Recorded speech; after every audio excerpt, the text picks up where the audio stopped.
Okay students, நம்ம இப்போ பார்க்க போகிறது வந்து மெட்டலர்ஜி ஆஃப் காப்பர். ஸோ காப்பரை பொறுத்த வரைக்கும் எப்போ இருந்த யூஸ் பண்ண ஆரம்பிச்சிருக்காங்க அப்படின்னா, அந்த காப்பர்ன்ற நேம் வந்து குப்ரம் அப்படின்ற நேம்லேருந்து வந்துச்சு. ஸோ இது வந்து ரோமன் நேம், ஓகேவா? நம்ம லேட்டின் நேம், ஜெர்மன் நேம் அப்படி யூஸ் பண்ணுவோம் இல்லையா? ஸோ அதே மாதிரி ரோம் நகரத்துலேருந்து இந்த பேர் வந்து வச்சுருக்காங்க. ஸோ இதை பொறுத்த வரைக்கும் குப்ரஸ், அதாவது அந்த நேம்லேருந்து காப்பர் அப்படின்ற நேம் வந்து வந்திருக்கு.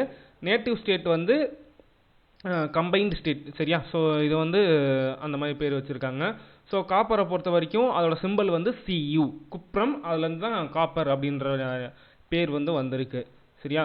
ஸோ இதை வந்து நம்ம எப்படி எக்ஸ்ட்ராக்ட் பண்ணலாம் அப்படின்னா, காப்பரோட ஓர் ஃபார்முலா அப்படின்னா காப்பர் பைரேட்டை பொறுத்த வரைக்கும் காப்பர் அயன் சல்ஃபேட்டாக இருக்கும், சரியா? அடுத்தது வந்து காப்பர் அல்லது ரூபி காப்பர் அப்படின்னா Cu2O காப்பர் ஆக்சைடாக வந்து இருக்கும். கிளான்ஸை பொறுத்த வரைக்கும் காப்பர் சல்ஃபேட்டாக வந்து ப்ரெசென்ட் ஆகியிருக்கும், காப்பர் கிளான்ஸு.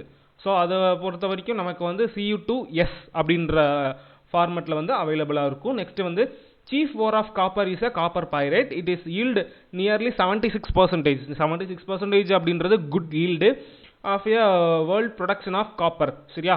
ஸோ அப்போ காப்பர் எங்கேருந்து எடுக்கிறாங்கன்றது இங்கே ஒரு ஐடியா கிடச்சிது. காப்பர் வந்து காப்பர் பைரேட்டில் வந்து எடுக்கிறாங்க, ரைட்டா? அப்போது ஃபஸ்ட்டு வந்து எக்ஸ்ட்ராக்ஷன் ஆஃப் ஓரை பொறுத்த வரைக்கும் காப்பர் ஓரை வந்து நல்லா க்ரஷ் பண்ணி கான்சன்ட்ரேட்டட் ஃப்ளாட் ஃப்ளோட்டேஷன் ப்ராசஸில் வந்து நம்ம கொண்டு வராங்க. ஃப்ளாட் ஃப்ளோட்டேஷன் ப்ராசஸ்ன்றது ஏற்கனவே பார்த்துட்டோம். ஸோ ஃப்ளாட் ஃப்ளோட்டேஷன்ன்றது கீழே வந்து ஒரு ஸ்டிரர் மாதிரி இருக்கும், பெரிய பேசினில் அந்த ஸ்டிரர் வந்து சுற்றிக்கிட்டே இருக்கும். ஸோ அப்போ இது எல்லாமே மேலே வந்துடும். ஸோ ரோஸ்டிங் ப்ராசஸை பொறுத்த வரைக்கும் இங்கே கீழே ஃபார்முலா கொடுத்துருக்காங்க, Cu2FeS. அதை பொறுத்த வரைக்கும் நம்ம ஆக்சிஜன் கொடுத்து நம்ம ஹீட் பண்ணும்போது நமக்கு என்ன கிடைக்கிதுன்னா காப்பர் சல்ஃபேட் கிடைக்கிது, ப்ளஸ் வந்து அயன் சல்ஃபேட் கிடைக்கிது, ப்ளஸ் வந்து சல்ஃபேட் வந்து நமக்கு தனியாக கிடைக்கிது, ரைட்டா? சல்ஃபேட் ஆஃப் அயன் காப்பர் ரெண்டுமே கிடைக்கும், ரைட்டா? நெக்ஸ்ட் வந்து ஸ்மெல்டிங் ப்ராசஸ். ஸ்மெல்டிங் ப்ராசஸை பொறுத்த வரைக்கும் இந்த roasted ore is mixed with the powdered coke and sand. It is heated in a blast furnace. அடுத்தது வந்து இட் அப்டைன்ட் என்ன கிடைக்கும் அப்படின்னா Cu2Sலேருந்து FeS ரெண்டுத்தையும் மிக்ஸ் பண்ணி நம்ம இது பண்ணும்போது நமக்கு வந்து வேஸ்ட் ப்ராடக்ட் வந்து எல்லாமே ஸ்மெல்டிங் ப்ராசஸில் வந்து ரிமூவ் ஆகிடுது. நெக்ஸ்ட் வந்து இதோட ப்ராசஸ், அதுக்கப்புறம் என்ன ப்ராசஸ் பண்ணுறாங்க அப்படின்னா மோல்டன் மேட்டை வந்து நமக்கு வந்து எதில் ட்ரான்ஸ்ஃபர் பண்ணுறாங்க, ஒரு பர்னஸில் வந்து நம்ம ட்ரான்ஸ்ஃபர் பண்ணி நமக்கு அது வந்து கன்வெர்டட் இன்டு ஏ ஓர் அப்டைன்டு பிரிஸ்டல் காப்பர். அப்போ அந்த காப்பரை வந்து நமக்கு வந்து ஃபெரஸ் சல்ஃபேட்டில் இருந்து நமக்கு வந்து கிடைக்கிது. அப்போது FeS ப்ளஸ் ஆக்சிஜன் கூட ரியாக்ட் பண்ணும்போது ஃபெரிக் ஆக்சைடாக மாறிடும், ஃபெரஸ் ஆக்சைடாக மாறிடும், ப்ளஸ் வந்து சல்ஃபேட் அயனாக வந்து தனியாக மாறிடுது. அந்த ஃபார்ம் பண்ண FeSஐ வந்து சிலிகான் டை ஆக்சைடோட ட்ரீட் பண்ணி அயன் சிலிகேட்டாக மாறுது, அதுதான் வந்து ஸ்லாகு. அந்த ஸ்லாகை எடுத்து நம்ம என்ன பண்ணுறோம், அந்த ஃபர்னஸில் வந்து போட்ட பிறகு நமக்கு காப்பர் சல்ஃபேட்டை நம்ம ஆக்சிடேஷன் பண்ணும்போது நம்ம காப்பர் ஆக்சைடாக மாறிடும், சல்ஃபேட் அயன் வந்து தனியாக பிரிஞ்சு வந்துடும். நெக்ஸ்ட் வந்து அந்த காப்பர் ஆக்சைடை வந்து காப்பர் ஆக்சைடோட காப்பர் சல்ஃபேட்டை வந்து மிக்ஸ் பண்ணும்போது 6 காப்பர் வந்து நமக்கு தனியாக வந்துடுது. காப்பர் சல்ஃபேட்டாக காப்பர் பியூர் காப்பராக வந்து வந்துடும், அதான் வந்து பிளிஸ்டர் காப்பர். நெக்ஸ்ட் வந்து சல்ஃபேட் அயானாக வந்து வந்துடும். வந்த பிரிஸ்டல் காப்பரை வந்து நமக்கு என்ன பண்ணுறாங்கன்னா 98% பியூர் காப்பராக வந்து இருக்கும், 2% இம்பியூரிட்டிஸை வந்து இருக்கும். அதுக்கப்புறமா நம்ம என்ன பண்ணிக்கலாம் அப்படின்னா எலக்ட்ரோலைட்டிக் ரிஃபைனிங் ப்ராசஸ் மூலியமாக நம்ம வந்து அதை வந்து பியூரிஃபை பண்ணிக்கலாம் அப்படின்றத சொல்கிறாங்க. This method is used to get a metal of a high degree of a purity. For example electrolytic refining of a copper we use. என்னென்ன யூஸ் பண்ணுறாங்க அப்படின்றது கொடுத்துருக்காங்க. கேத்தோட் மெட்டீரியலை பொறுத்த வரைக்கும் plain plate of pure copper metal, already இருக்கக்கூடிய pure copper மெட்டலை வந்து யூஸ் பண்ணிக்கிறாங்க. ஆனோட பொறுத்த வரைக்கும் block of impurity copper metal நம்ம இப்போ எடுத்துருக்கோம் இல்லையா, அதை வந்து ஆனோட வந்து எடுத்துக்கிறாங்க. நெக்ஸ்ட் வந்து காப்பர் சல்ஃபேட் சொல்யூஷனை வந்து நமக்கு வந்து எலக்ட்ரோலைட்டிக் சொல்யூஷனாக வந்து யூஸ் பண்ணுறாங்க. நமக்கு வந்து நெட் ரிசல்ட் என்ன கிடைக்கும் அப்படின்னா காப்பர் தனியாக கிடைக்கும், காப்பர் அதில் இருக்க சல்ஃபேட் அயான் வந்து நமக்கு வந்து தனியாக கிடைக்கும். ஸோ நெட் ரிசல்ட் எங்கே பார்க்கலாம் அப்படின்னா, ஸோ இதை இங்கே பார்க்கலாம். அப்போ old copper, impure copper, pure copper வச்சு நம்ம ரியாக்ஷன் கேரிட் அவுட் பண்ணும்போது நமக்கு வந்து பியூர் காப்பர் மெட்டலாக வந்து கிடச்சிருது. நெக்ஸ்ட் வந்து சல்ஃபேட் அயான் வந்து தனியாக வெளியே போயிடுது, ரைட்டா? ஸோ இதான் வந்து எலக்ட்ரோலிசிஸ் ப்ராசஸ். இதோட ஃபிசிக்கல் ப்ராப்பர்ட்டிஸை பொறுத்த வரைக்கும் 1356 டிகிரி செல்சியஸ் வரைக்கும் இந்த காப்பர் வந்து தாக்கு பிடிக்கும், டெம்பரேச்சர் தாக்கு பிடிக்கும்.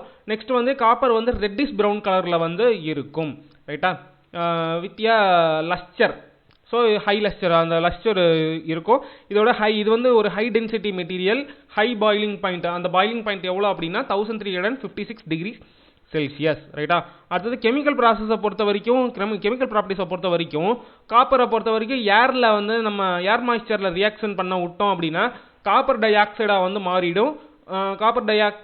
காப்பர் கார்பனேட்டாக வந்து மாறிடும். காப்பர் ப்ளஸ் ஆக்சிஜன், அதோட carbon di oxide plus water, so இதெல்லாம் ரியாக்ட் பண்ணும்போது காப்பர் கார்பனேட்டாக வந்து மாறிடுது. அப்படி காப்பர் கார்பனேட் CuOH த்ரைஸ், அது காப்பர் ஹைட்ராக்சைடாக கூட மாற வாய்ப்பு இருக்குது, ரைட்டா. அதான் வந்து இங்கே போட்டிருக்காங்க. நெக்ஸ்ட் வந்து ஆக்ஷன் ஆஃப் ஹீட். ஸோ காப்பரை வந்து ஹீட் பண்ணும்போது 1370 கெல்வினில் வந்து நம்ம ஹீட் பண்ணும்போது காப்பர் ஆக்சைடாக மாறிடுது. எப்போ அப்படின்னா ஆக்சிஜன், இந்த பிரசன்ஸ் ஆஃப் ஆக்சிஜன், ரைட்டா. அப்போ அதே மாதிரி 4 மோல் ஆஃப் 4 காப்பர் எடுத்துக்கிட்டோம் அப்படின்னா 2Cu2O வந்து கிடைக்கும். காப்பர் 1 ஆக்சைடு, ரைட்டா. இது வந்து ரெட்டிஷ் கலரில் இருக்கும். காப்பர் 2 ஆக்சைடு வந்து பிளாக் கலரில் வந்து இருக்கும், ரைட்டா. CuO அப்படின்றது காப்பர் 2 ப்ளஸ், Cu2O அப்படின்றது காப்பர் ப்ளஸ், சரியா, ரைட்டா. அது 2 ப்ளஸ், இது காப்பர் ப்ளஸ்.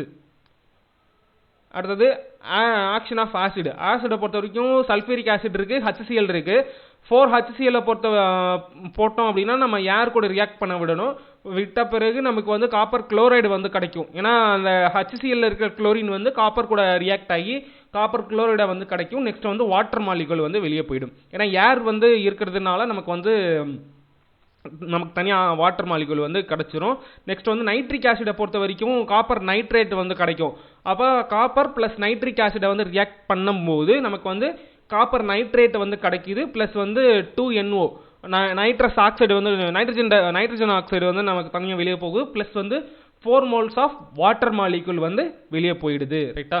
நெக்ஸ்ட் வந்து ஆக்ஷன் ஆஃப் குளோரினை பொறுத்த வரைக்கும் காப்பர் குளோரைடாக வந்து மாறும்.